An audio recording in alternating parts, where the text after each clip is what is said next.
Welcome back to the deep dive. Today we're getting right into it, into a field where everything, and I mean everything, hinges on millimeters and microns, the core principles of microsurgery. Exactly.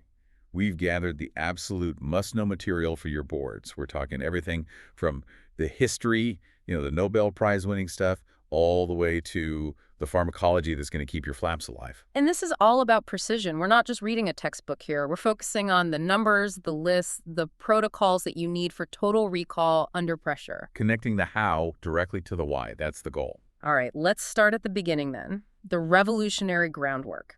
Before we had these amazing microscopes and sutures, who was it that established the fundamental technique that even made this possible? We need the key name and date.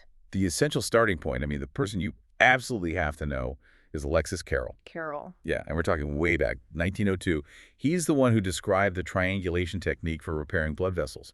And it was more than just a technique. It was a whole new concept, right? It was a massive conceptual leap. It proved that you could actually, precisely sew vascular tissue, and it would survive. That work earned him the Nobel Prize in 1912. So Carroll lays the foundation with the stitching technique, but then it takes a while, decades really, for it to catch on clinically. So when do we see the big leaps, the clinical firsts, in the 60s and 70s? The 1960s are when it really explodes. So in 1962, you have Ronald Moult and Charles McCann. They performed the first successful arm replantation. Wow, so proving a whole limb could be saved. Exactly, and functionally saved. Then, just 2 years later, 1964, Nakayama reports the first real series of microsurgical free tissue transfers.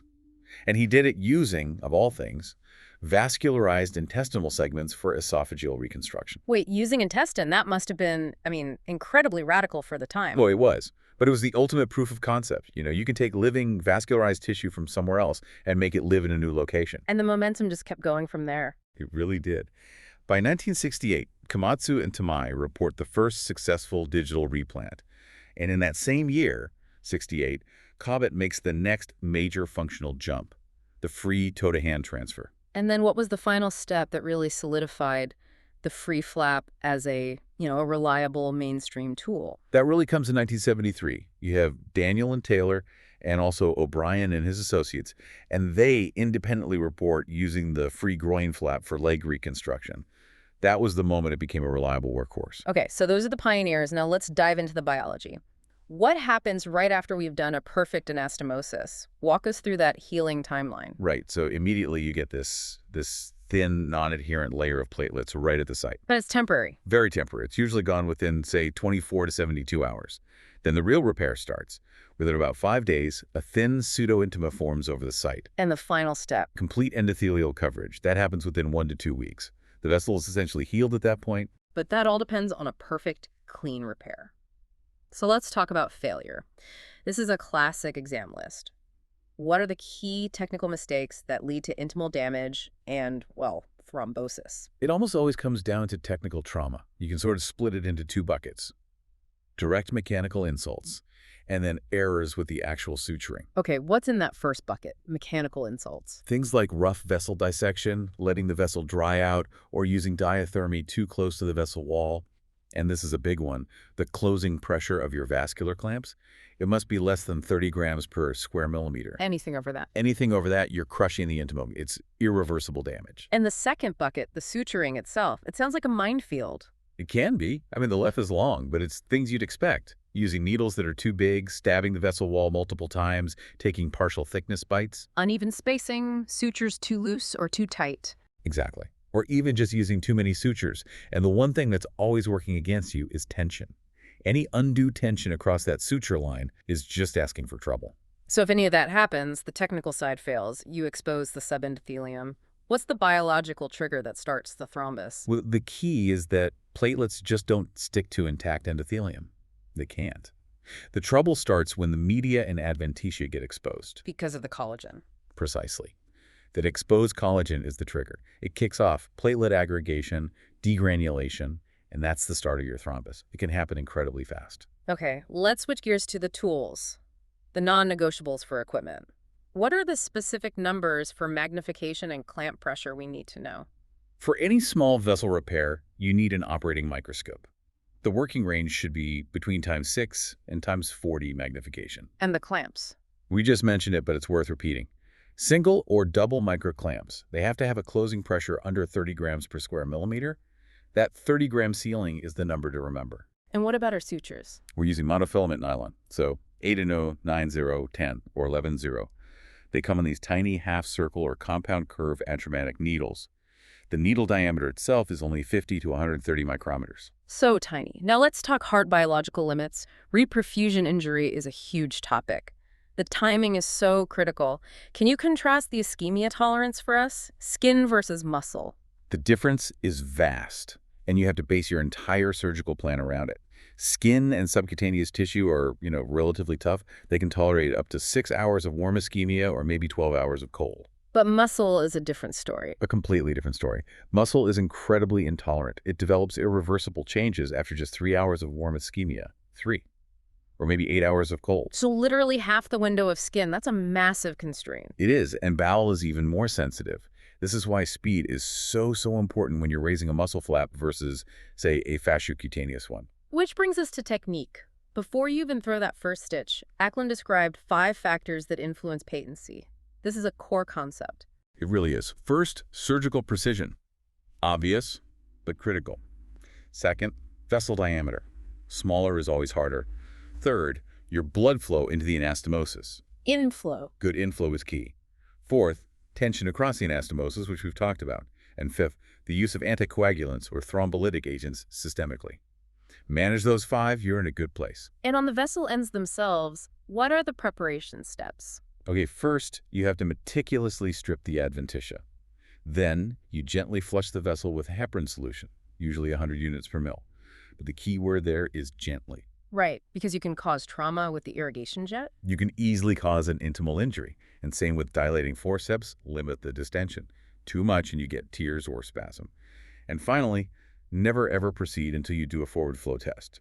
Release that proximal clamp and make sure you've got good pulsatile flow. Okay, the repair is done. We're patent. But the work isn't over. Post-op management is just as critical. How do we optimize the patient's physiology? What's the classic 3-part maxim? Everyone should know this. The patient needs to be warm, wet, and comfortable. Let's break that down. Warm. Warm room, warming blankets. You want to avoid any core temperature drop that could cause vasoconstriction. Wet. Well perfused. So good urine output, normal blood pressure.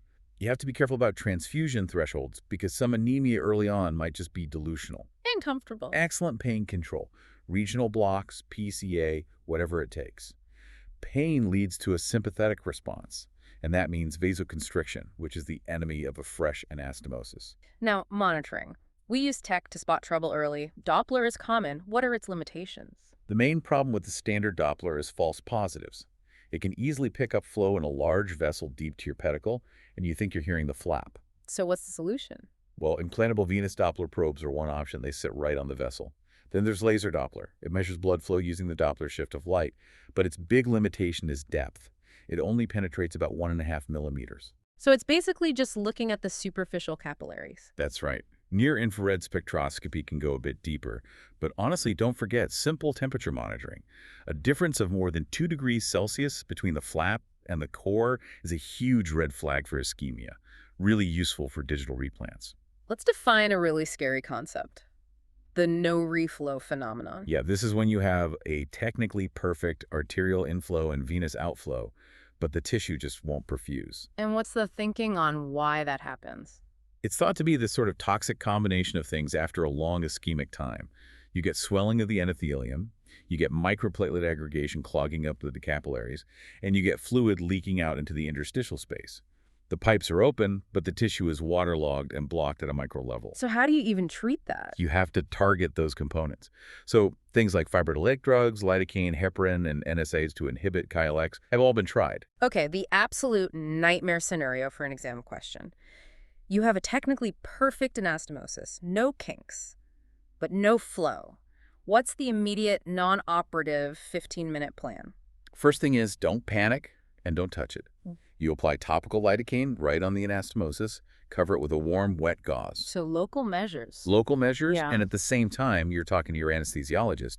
Get the patient optimized, make sure they're warm, well hydrated, no pressors on board, and maybe even raise the blood pressure a bit. And the most important rule for those 15 minutes. Do not disturb the anastomosis. You have to give the spasm, which is often the cause, a chance to resolve under these optimal conditions. If that 15 minutes passes and you still have no flow, what's next? Now you have to intervene. You inspect the entire pedicle again, looking for any mechanical cause, a twist, a kink, anything. If you find nothing and it's thrombosed, it has to be redone, period. Can you use a Fogarty catheter? You can for the recipient vessels, but you have to be so careful. The big warning is don't manipulate a thrombosed anastomosis too much, or you'll just shower the flap with microemboli and you'll never get it back. If things are really dire, repeated thrombosis, you might reach for thrombolytics like streptokinase. What are the key details on dosage and contraindications? The protocol is a loading dose of 250,000 IUs of streptase over 30 minutes, then a maintenance dose of 100,000 IUs per hour. But the contraindications are absolute. Such as? Any administration in the last 6 months, a previous stroke, mitral valve disease, or, of course, any active bleeding, you have to rule those out.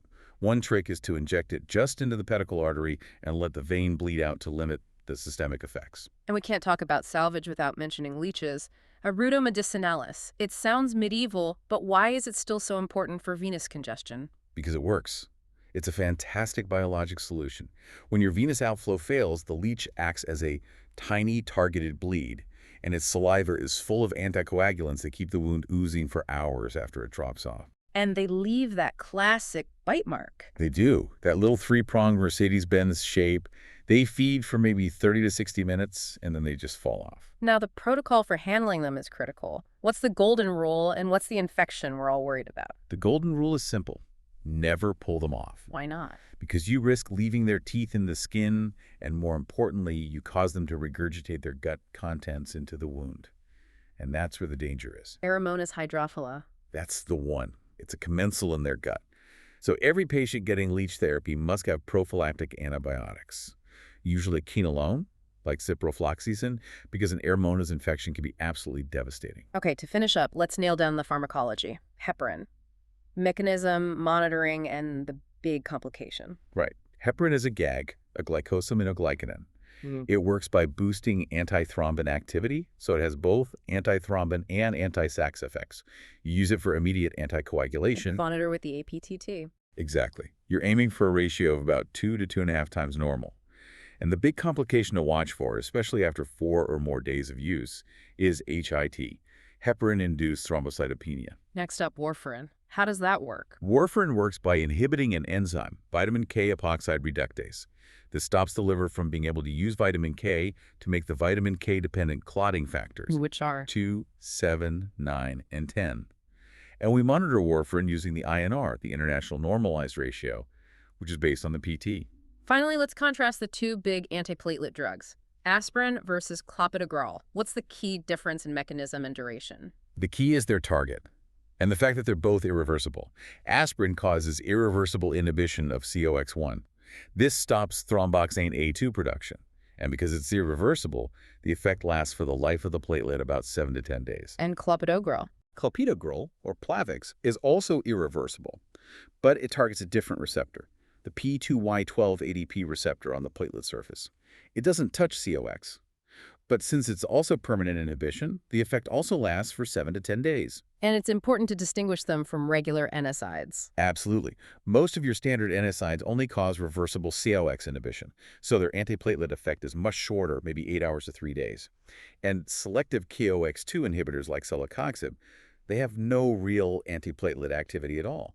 So we've really traced this entire field, from Carroll's first ideas about triangulation all the way to the molecular targets of our modern drugs. The common thread is always about protecting that incredibly fragile vessel lining. It is. And for you studying for your exams, the takeaway is understanding the why behind the numbers. Why 3 hours for muscle? Why that 30-gram pressure limit? Why do you have to cover for Aeromonas? When you know the consequences, the list becomes true clinical knowledge. That's what makes it stick. So thinking about that, what does this huge difference in tissue tolerance really mean for us, practically, in the operating room? Well, that raises a really important question for you to think about.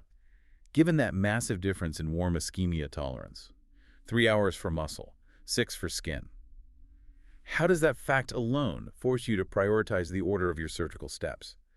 And how does it change how you coordinate timing when you have two teams working at the same time, one raising the flap and one prepping the recipient site? A great point to mull over as you review. Thanks for joining us for this deep dive into microsurgery principles.